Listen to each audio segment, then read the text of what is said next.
Hey, Commander, next time we touch down, let's try not to park the ship in a colony of mutant zombies. Just thinking out loud here. How'd you end up joining the Alliance? Look, if you're looking for an inspirational tale of the crippled kid overcoming impossible odds, you're gonna be disappointed. My mother was a civilian contractor working for the Alliance. I basically grew up on the Arcturus station back when they were building up the fleets. Spend all that time around Alliance ships, there's a good chance you'll end up going to the Academy. I have to go. Alright, see ya.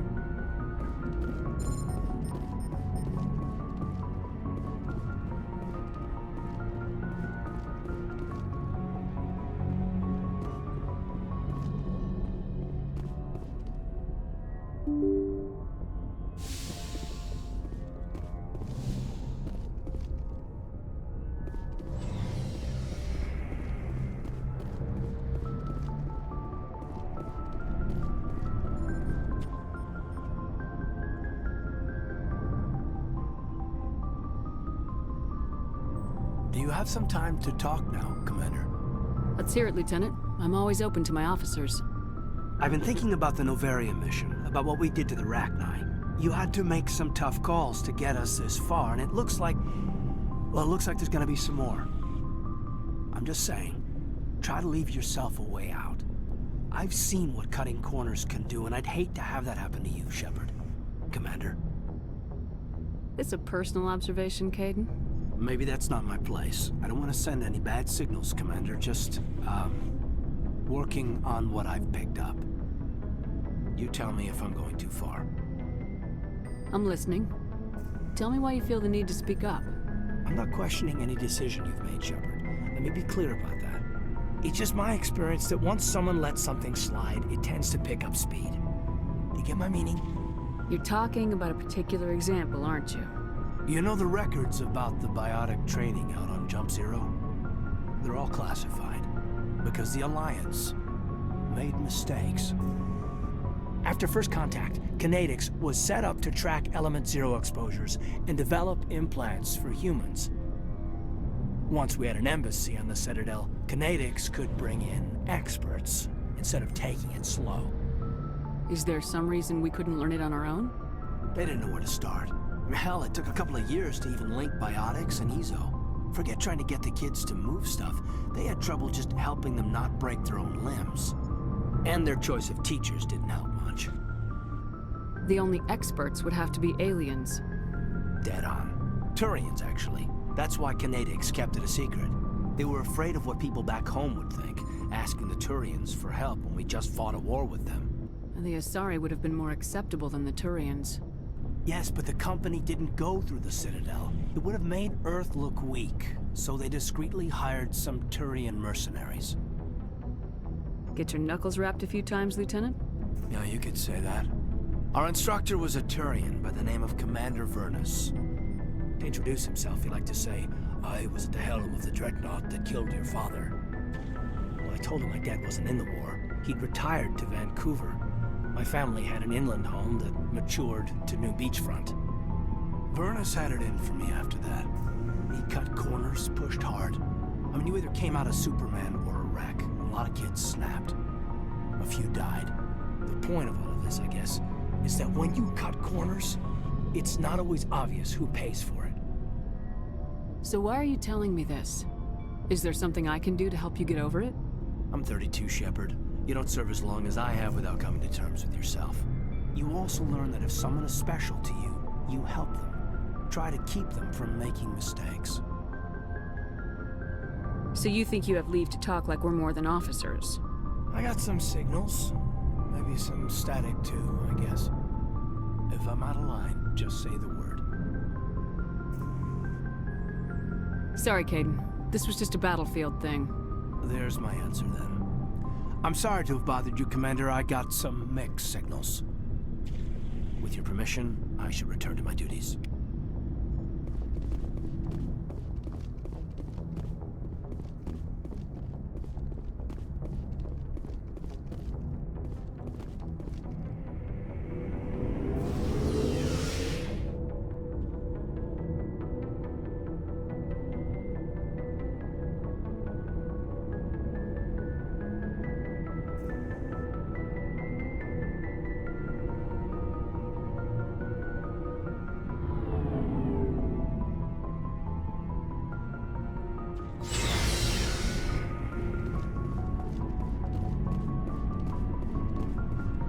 Commander?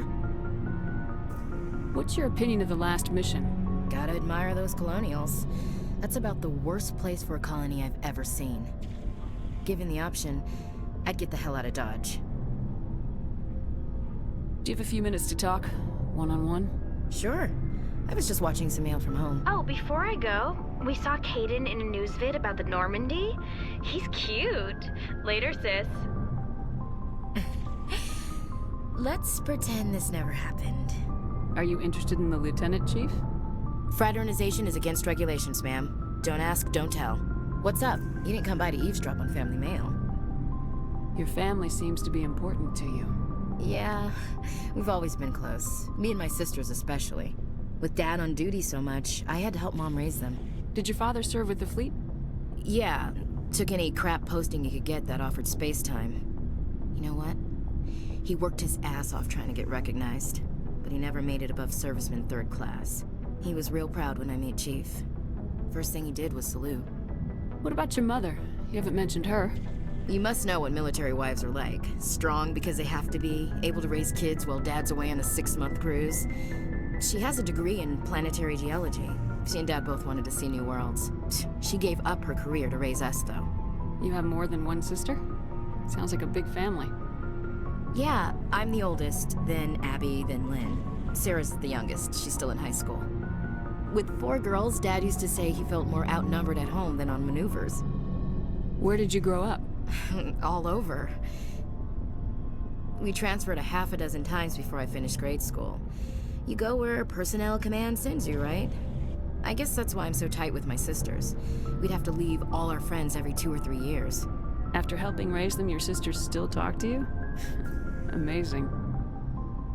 Things were tense between Sarah and me for a while. Then we bonded.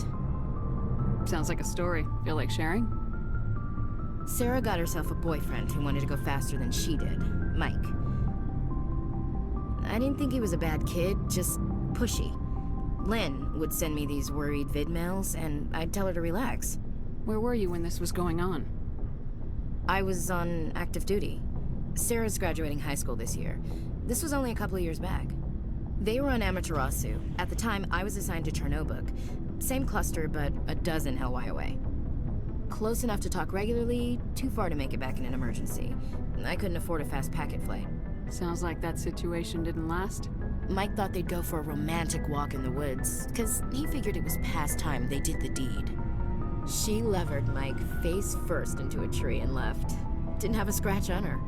Good thing Mom and Dad had us all learn some kind of self-defense. I took emergency leave and walked Sarah to school for a few days.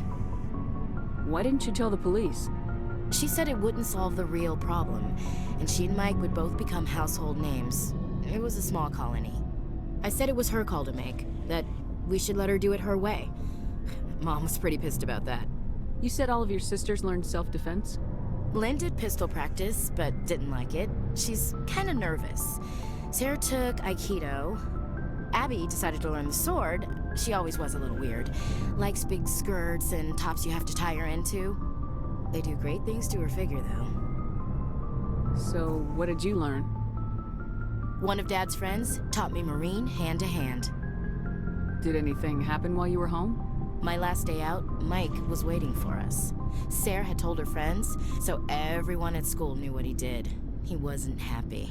I wanted to snap him in half, but Sarah gave me this look, this let me handle it, I need to do this alone look. She kept her cool, God bless her, as he screamed in her face. She just let him vent. Then he tried to punch her.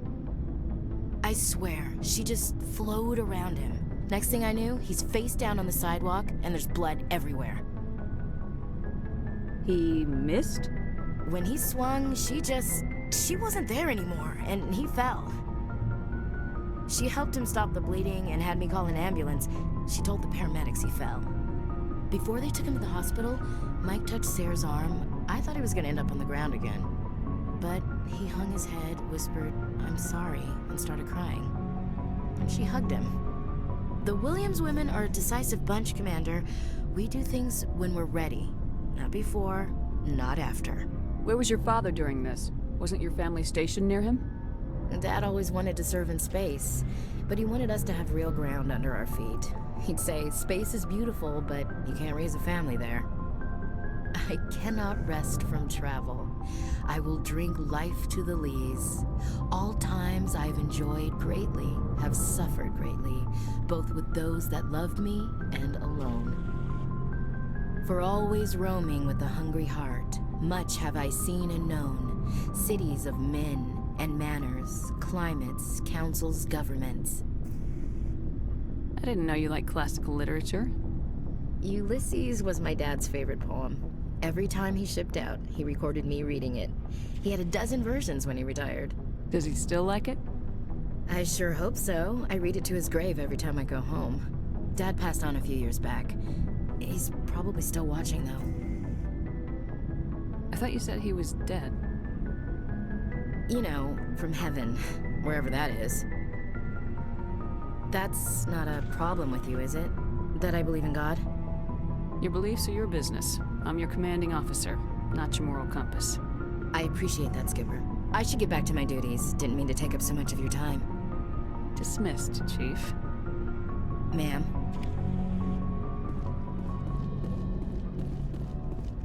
Commander, good to see you. You've been with C-Sec a while. Have you seen much action? Well, not as much as you, but yeah, I've seen some interesting things. I bet you have. Anything in particular that stands out? I remember this Solarian geneticist I was sent to investigate.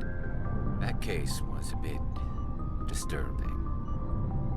What happened? Why were you investigating him? I was tasked with tracking black market trade on the Citadel. Most of it harmless, nothing I needed to pursue. But during the course of my investigation, I noticed an increase in the trade of body parts, organs mostly. We usually get a few of those, but not the numbers I was seeing. We weren't sure if there was a new black market lab or if some freak was harvesting organs from citizens. So what was it? Both, actually. But it took us a while to figure that out. So how did you figure out what was happening? First, we got a hold of a sample and ran DNA tests. The weird thing was, the match led us to a Turian who was still alive and was very convinced he'd never lost his liver. After a bit of digging, I discovered this Turian worked briefly for Dr. Salion, the geneticist. So I went to his lab hoping to find evidence of cloned organ development, but there was nothing. No Solarian hearts, no Turian livers, not one Krogan testicle. You're kidding, right? Why would anyone want Krogan testicles? Some Krogan believe that testicle transplants can increase their virility, counteract the effects of the genophage. It doesn't work, but that doesn't stop them from buying. They'll pay up to 10,000 credits each. That's 40,000 for a full set. Somebody's making a killing out there.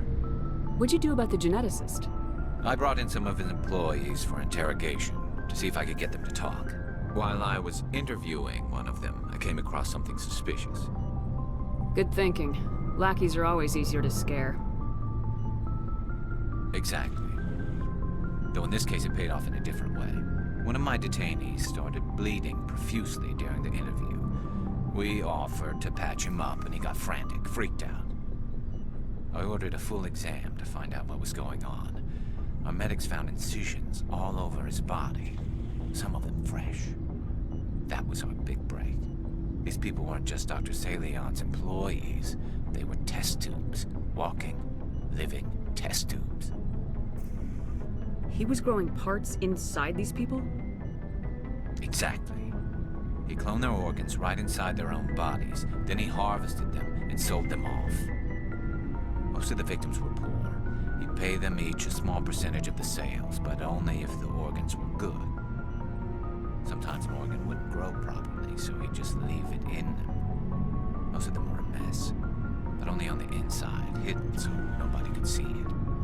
I hope he got what he deserved. That's the worst part. We never caught him. Why not? What the hell happened? He ran, blew his lab, grabbed some of his employees, and headed for the nearest space dock. By the time I found out, his ship was already leaving. He threatened to kill his hostages if we tried to stop him. But you went after him anyway, right? I ordered Citadel Defense to shoot him down, but C-Sec headquarters countermanded my order.